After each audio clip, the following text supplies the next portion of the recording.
It was great to arrive to this luxury hotel at the Esplanade in Montevideo. After a 1 week's bird watching in the countryside of Uruguay. It was a nice trip, but the food was terrible and accommodation was so-so. So it was really nice to come to this lounge and have a drink with my great friends Jacques Girard from Switzerland, Richard Skevington from Canada, which is father to Jeff. And Jeff is my friend from Australia. I'm very excited about the birds. I've never been to South Georgia, so I'm absolutely stoked for this. The only passerine bird that we're going to see on this trip is South Georgia pipit. It's the only dicky bird, if you wish.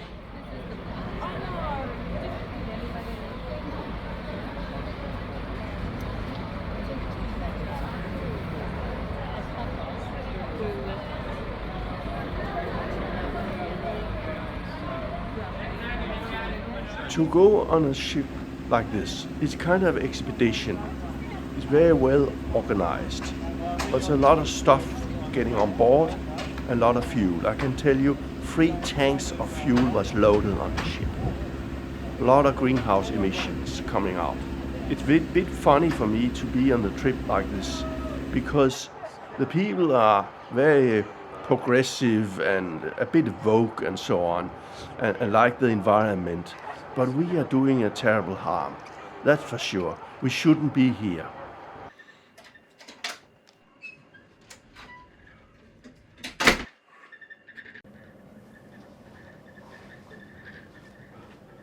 This is a very, very nice cabin at 7th floor.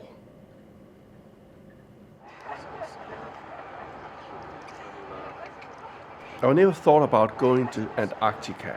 It was too far away and it was too expensive for me. But then Jeff started to work for Intrepid. He's going to tell about that later. So that's why we're here. I had retired and was looking for something to keep me busy and whatnot, especially in the winter in Canada. And a friend of mine, young birder, Aaron Brisebois, had been looking to work in the industry, working for Antarctic tourism. And he landed a job with Intrepid, and they were looking for someone else, he told me, and I applied and got the job. So I started working with them last year in 2023, and did 4 trips for them that year. Really loved it, and so increased my involvement, and I'm back this year for 4 more trips. And anyways, it's a lot of fun, so it keeps me busy in the Canadian winter. And it still takes me to cold places, but it's just places I probably couldn't afford to go to otherwise. It's just amazing. So Intrepid is mostly a land-based company doing small tourism, mostly hiking, sort of trekking trips around the world, many different countries, over 70 countries. They started into Antarctic tourism 3 years ago. This is their 3rd season. They rented the ship, the Ocean Endeavor, and this is a Russian, formerly Russian car ferry. 1982, this ship was built and went into service as a Russian car ferry. Worked for many years doing that, and then was shelved and sat for many years as a floating brothel off of Vladivostok. It was then retrofitted for Antarctic work and Arctic work as well.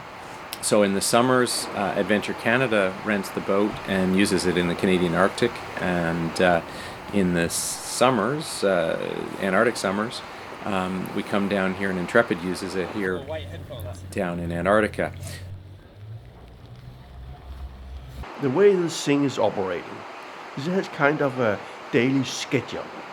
We are sailing for 5 days south, all the way from Montevideo to South Georgia, as we're not going to Falkland Islands. Consequently, you can do what you like. There are some mandatory lectures you have to go to, like the safety procedures, biosecurity and all that stuff. But most of the time it's all voluntary. I like history, so I went to some lectures with Nina to hear about Shackleton and his expeditions and things like that, and the whaling history. But most of the time I spent on the deck with my friends, with Jacques Girard and Richards and everybody else. Some British people were there. They were very nice people. They were very keen bird watchers, that I can tell you. However, you can go to yoga. You can go to the gym. I went to the gym every day. I had to go to the gym. And also, there's a lot of other activities. And you can always drink coffee. There's always an opportunity to drink a cup of coffee and cappuccino and things like that. And even a croissant. It's a great restaurant, that I can tell you.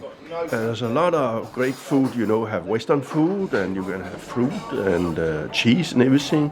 There are also Indonesian food, because the cooks are Indonesian. So you can stand in a queue and they prepare the food while you're watching. It's very easy. Actually, you do some vegetables and put some oil in and so on, and put some sauces, and then you have a meal.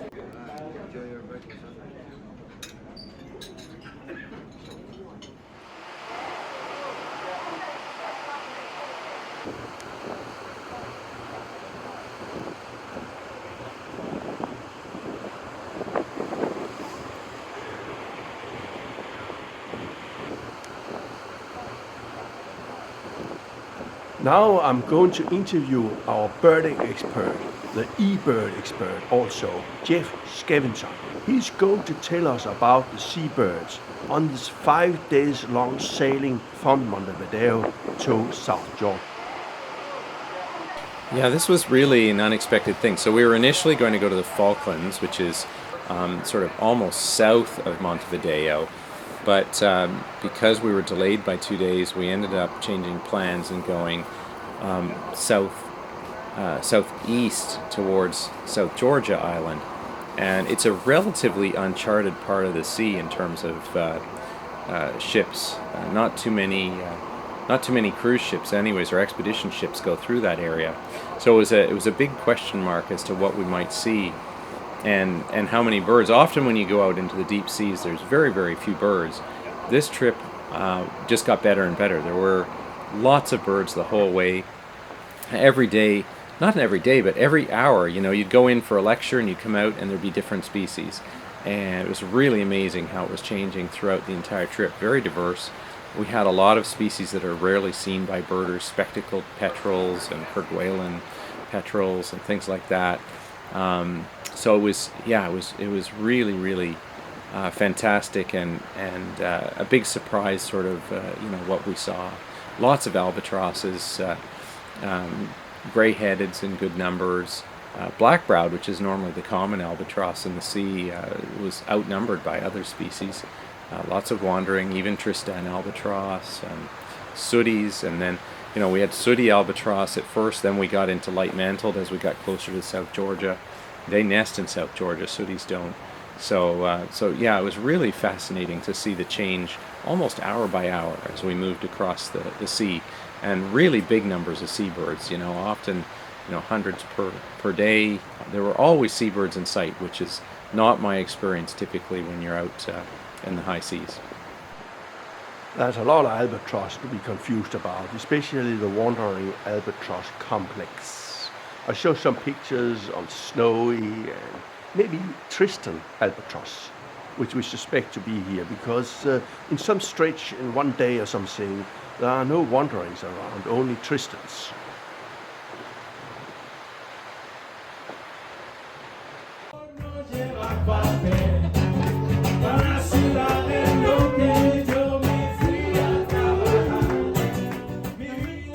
I think it was like to sail on Titanic in many ways, and it reminded me of the luxury of the first class. Every evening we have a recap, and it was about the weather forecast, what we have seen, some few short presentations and things like that, champagne and things coming in, and all staff, and you hear the captain talking about driving the ship and things like that. It's very exciting to come to the final hour. It's a beautiful thing. I really like it. It's good entertainment. Great entertainment, I can tell you. I know the real shepherd, all our buddies in the summertime.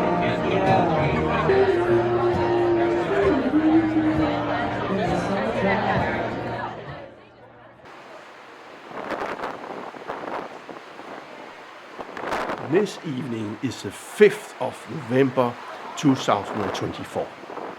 Election day in the United States of America. I don't think I saw one single Trump logo on the ship. I'm not sure there's any. On the 5th in the evening, there was very good mood. Everybody was dancing and had a nice time. Yeah, this is the chorus. I'll quickly teach you if anyone's interested. I will find my way, I will find my way, find my way. The next morning was like going to a funeral. Nobody said anything. It was completely quiet. A lot of people sitting in the chairs and reflecting, because the truth is that Trump won the election.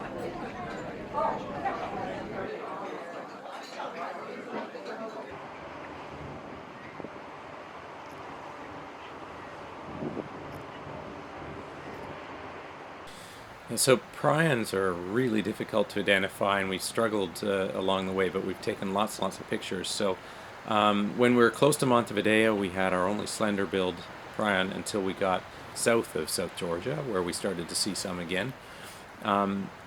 After slender-billed, we got into broad-billed and McGilvery's prions, and then Antarctic prions started up as we approached South Georgia. Broadbills were supposed to disappear about halfway to South Georgia based on eBird data, but we kept seeing them all the way up till almost within sight of South Georgia. There were only a couple previous records around South Georgia, so that was interesting. I suspect that it's just, that route's so poorly known that they're probably there regularly. And and then Antarctic prions were abundant around South Georgia. We had a really neat experience. There's 9 species of seabirds that are burrowers, that actually burrow into the soil and make their nests underground. Of those 9, only 1 is diurnal. White chin petrel goes to the nest in the daytime. The other 8 all visit the nests at night. And remarkably, we saw tons of these birds as we were crossing from Montevideo. Around South Georgia, we saw none, almost none. And we were leaving South Georgia. It was dusk, and there were thousands and thousands of seabirds, almost all Antarctic petrels, prions. And so they must have been getting ready to go to their nest sites. So they were coming up towards land and getting ready to go to their nest sites and feed their young. So yeah, just absolutely remarkable to see not just the changes in prions through the trip, but also understanding, their behaviors. First iceberg. We also saw the first iceberg. And when you see an iceberg, there are a lot of birds, because there's a lot of nutrient, and the temperature difference between the water and the iceberg and things like that make it very interesting for birds to feed there. We have just arrived to Jansen Bay in South Georgia. The weather was quite calm at this time of the day, and there's a lot of snow. It's early in the season, so it's very nice to get here, because you don't have all that mud and everything you normally see on penguin colonies and things like that, because it's all covered in snow, and it makes so fresh and clean everything. Now the Zodiacs are getting into the water. The whole process of getting 100 people on shore is a massive one. It's basically a logistic nightmare. That's the reason we only have 100 people on the ship, because, or maybe 120 or things like that. And the capacity of the ship is 300 or more. But you can't have 300 people go on land. That's not allowed. So the way they operate is that they put the Zodiacs in the water. They make sure that everything is okay. Only 10 people at a time can go in one Zodiac. And there's probably 10 Zodiacs or so. So we are called in groups. And we happen to be in the right whale group, and that is called on the radio. In the right whale group, you can make your way to the mudroom. Right whales to the mudroom. So you wait until we are called. Otherwise, it would be too crowded down in the mudroom. The mudroom is where we change the clothes. However, before we go to the mudroom, we had to do the biosecurity. We only did that with the clothes once. But we have to vacuum clean everything, and Jeff is going to tell about it. There's always been a concern about taking foreign organisms into the Antarctic environment, but More recently, it's become much more heightened because of avian influenza. So there's a lot of concern about spreading bird flu from one colony to another, and of course it can wipe out large numbers of colonial seabirds. So to avoid that, we go to great lengths. So we make sure that in the boots all the little stones are picked out. That's all done by hand. And then once that's done, we put Virkon on the boots, which kills anything living on them. We do that when we leave the ship. We do that again when we come back on the ship.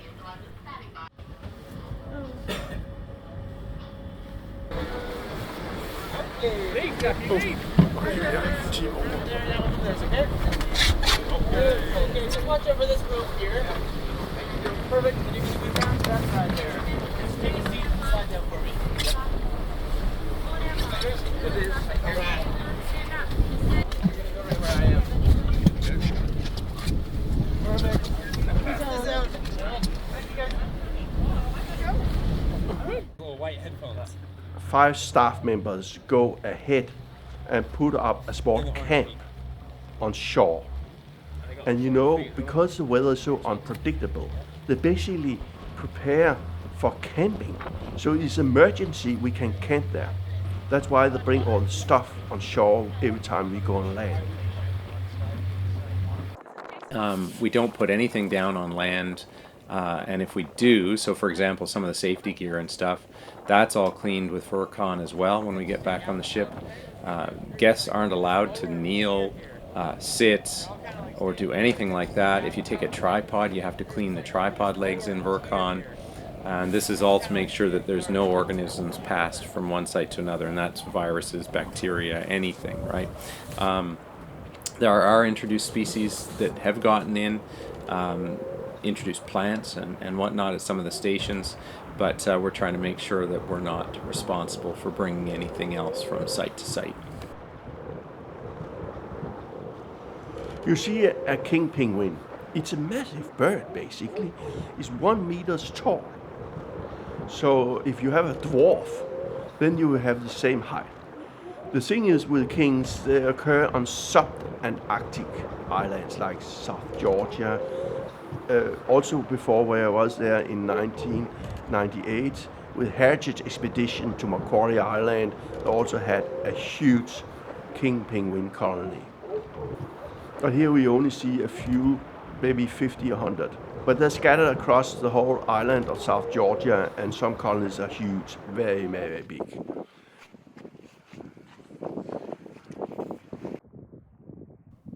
On the top of this hill, Jeff Skevington found a pipit. The only passerine on the whole island is South Georgia pipit. And he was flying up in the sky and singing, so I had a very good view and he landed, but no photos for me. There's also an interesting bird on South Georgia. It's a tame pintail.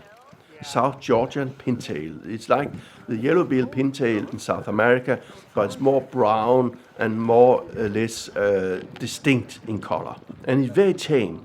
Can you imagine to be 4 or 5 meters away from a wild duck? They're so preoccupied of looking for food, they don't care about people. It's very interesting to watch the weather on South Georgia, because we got here early in the morning and it was quite calm and there was no showers around. Unfortunately for the other half of the people on the ship, they never made the landing because the weather changed so quickly.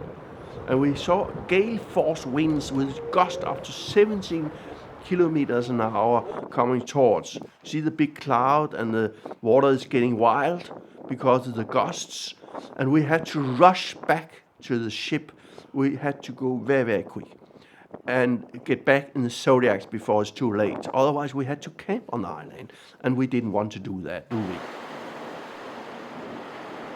This is the most wild day on the whole trip of 3 weeks.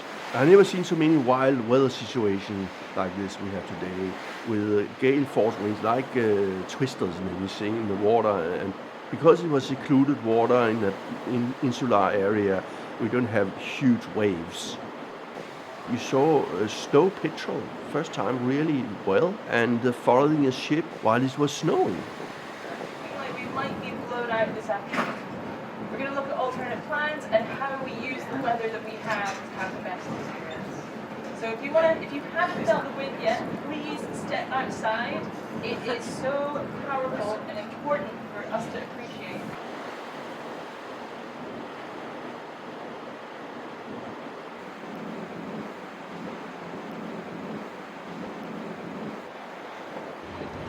Here we see some swimming kings in the water.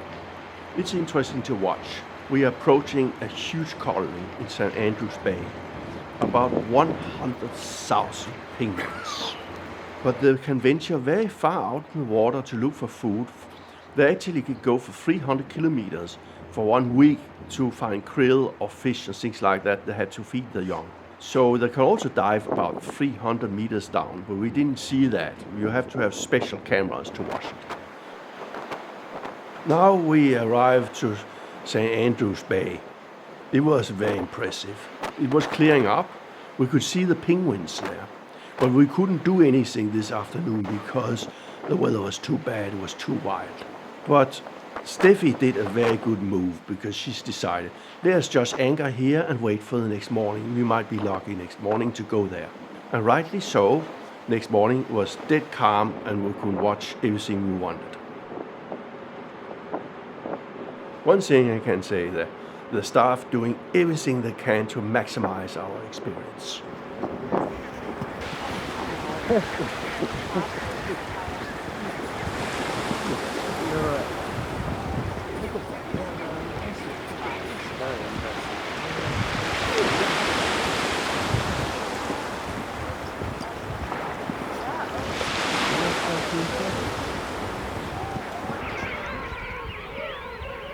We see a lot of brown penguins standing there. They are the young ones. The parents go to the sea to look for food and only a few ones are watching. At this stage, there's no need to attempt them all the time because they're too big for the predators. The elephant seals, they're huge and very clumsy on land, but underwater they're very agile.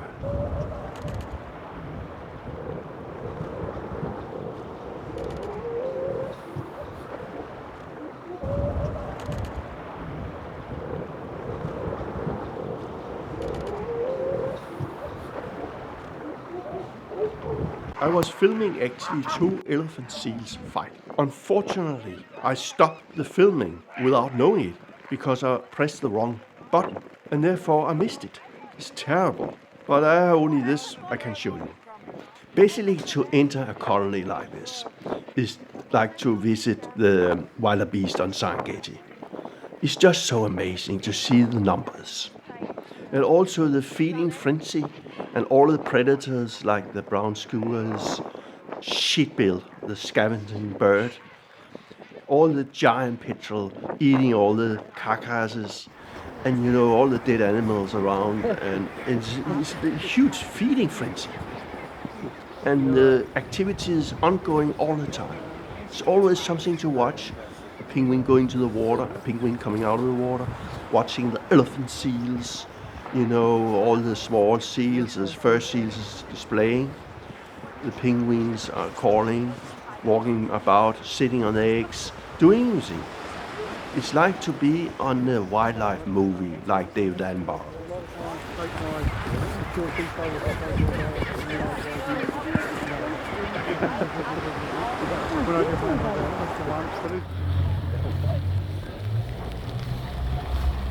And the orange beak. They got orange feet as well, haven't they? Orange feet too.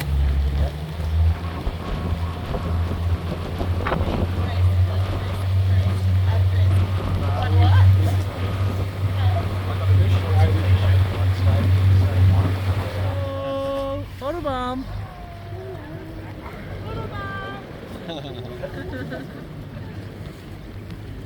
Jeff told me in February last year, in 2023, he went with Viking on another ship. They all caught COVID because one staff member had it and spread it to everybody because it was too tight in the room where they have lectures and things like that. And can you imagine to be a ship with all that COVID and get into the Zodiacs and do all the procedures when you're sick.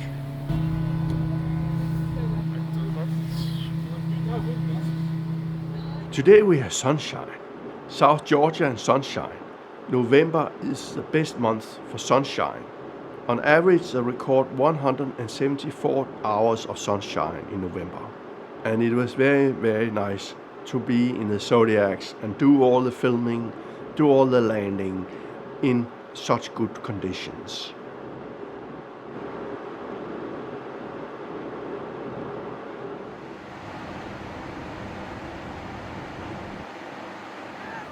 Not really. I mean, there's always the risk. But it's a bit windy. If you want to protect. It's difficult to film all the birds, the shacks, and the terns, and everything from a Zodiac. It's too bumpy. You can't use a tripod. You can't really do anything. So here I'm showing what I actually photographed.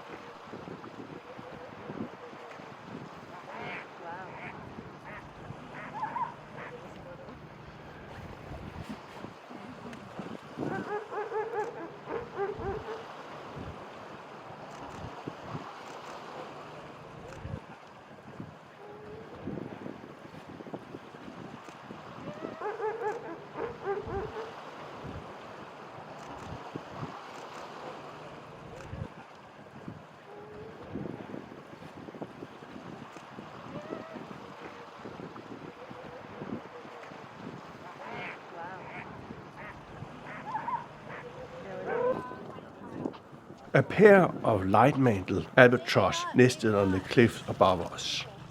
Never mind, they don't count.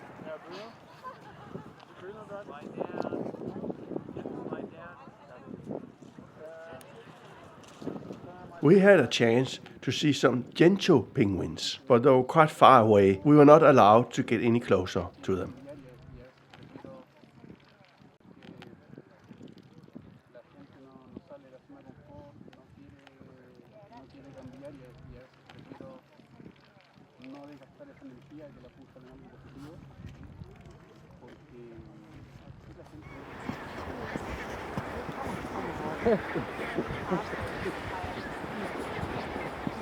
You're right.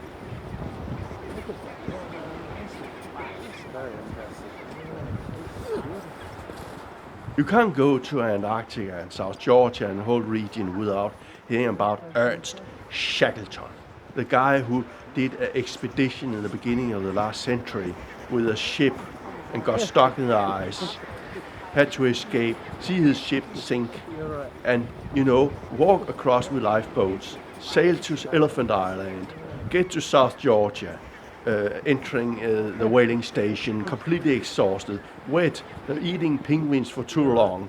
I can't believe this story. And the only way you can believe it is actually to drink the whiskey of Shackleton.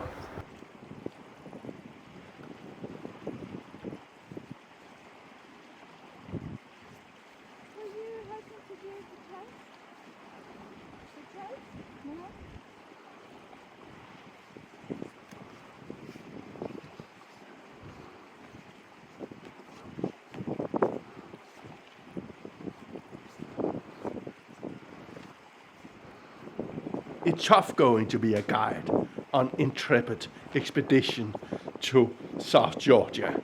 The only role they basically have to keep the wildlife away from us. 5 meters, otherwise they get sick.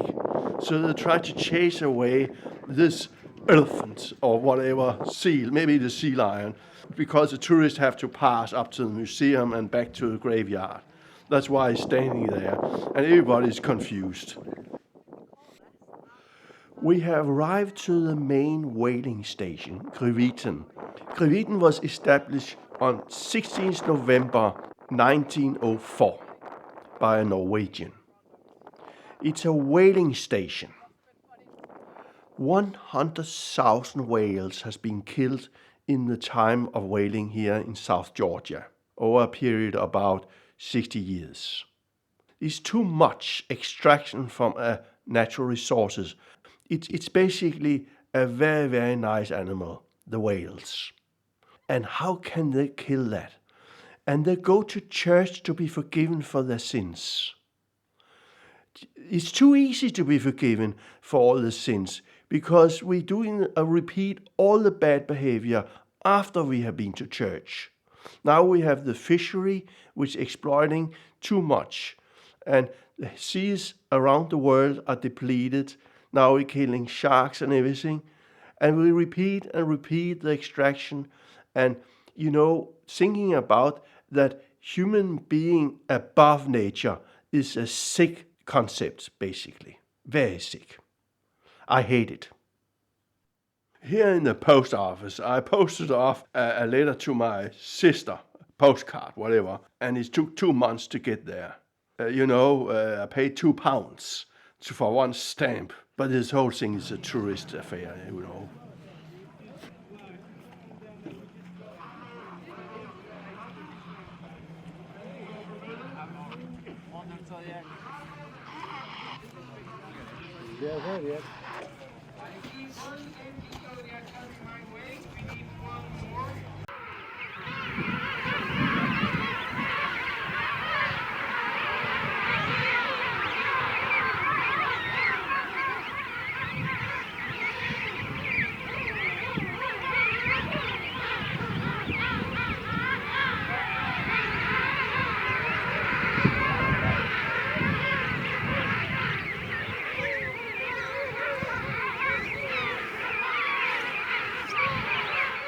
I had one episode with Susie. I was walking and looking down the ground because I was afraid of losing myself. There's so many restrictions that you have to really concentrate. And then I stepped about 1 meter to the left on one pole, and I approached a dead seal. And Susie was standing there. And she said, "Don't step on it." And I said, "Jesus Christ, that would have been the worst disaster ever happened in history of mankind." And then she was very, very upset. I said, "Don't pick on me." And I said, "I am totally confused."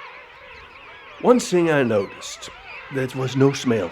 Probably because we were early in the season, or maybe because there was no royal penguins.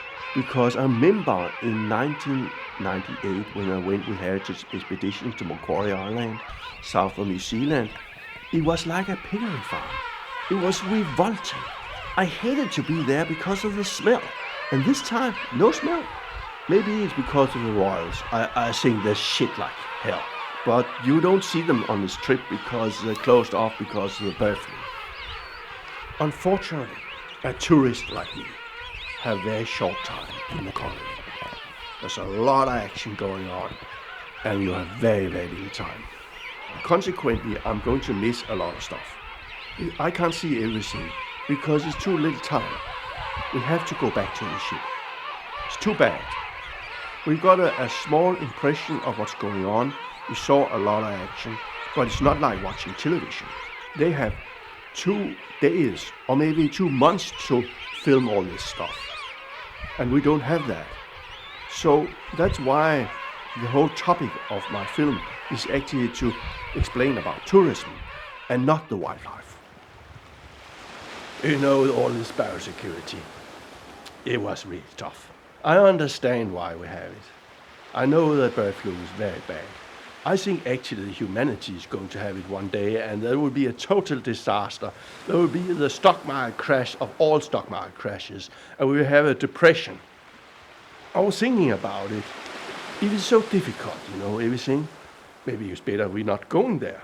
We just watch it on distance from the boat or Zodiac, whatever.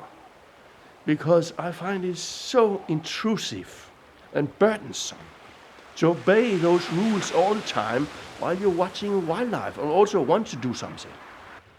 So that was one thing that's really dragged me down on this trip.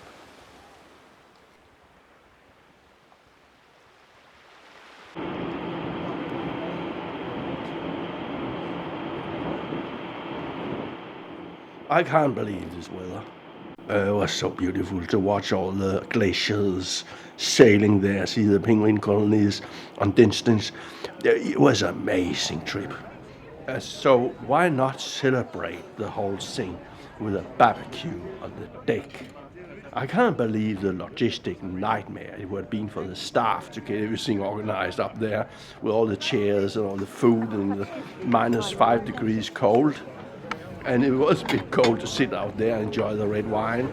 But I was so excited about the whole thing so I didn't freeze. Funny and Dad, Neil's going to take a picture too.